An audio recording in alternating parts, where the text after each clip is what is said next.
రాక్షస రాజ్యంలో ఉన్నామో అర్థం కాని పరిస్థితి కనిపిస్తూ ఉంది. ఈ జీవీఎంసీ మేయర్ మీద పెట్టిన అవిశ్వాస తీర్మానం వాళ్ళు గెలవడం అనేది పూర్తిగా అనైతికం. ఎంత ఘోరం అంటే మా పార్టీ కార్పొరేటర్స్ మీద సామదాన భేద దండోపాయాలు ఉపయోగించి చాలా దారుణంగా వాళ్ళకి ప్రలోభాలకు గురి చేసి భయపెట్టి ఈ విధంగా గెలవడం అనేది నిజంగా ప్రజాస్వామ్యాన్ని ఈ కూటమిలో ఉన్న వాళ్ళు కూనీ చేశారు. అది క్లియర్గా అర్థమవుతూ ఉంది.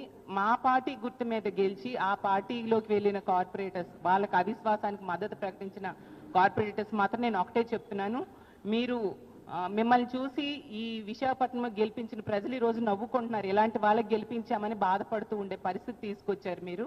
నిజంగా మీరు చేసింది చాలా దారుణం. మీకు రాజకీయంగా మీకు మీరే సమాధి కట్టుకున్నారు అనే విషయం గుర్తుంచుకోవాల్సిందిగా తెలియజేస్తున్నాను.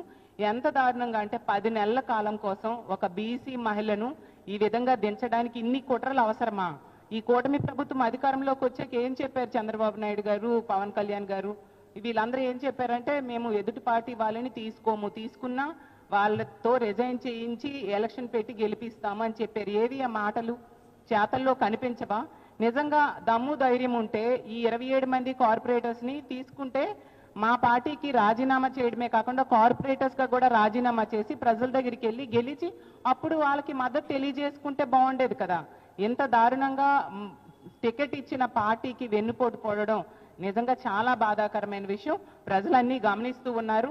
ఆ రోజు జగన్మోహన్ రెడ్డి గారు ఒక బీసీ మహిళకు అవకాశం ఇస్తే ఈరోజు ఆ బీసీ మహిళని దించి ఒక బీసీల ద్రోహిగా అలాగే ఒక మహిళా ద్రోహిగా ఈ కూటమి ప్రభుత్వం ఈ రోజు నిలిచిందని తెలియజేస్తూ ఉన్నాను.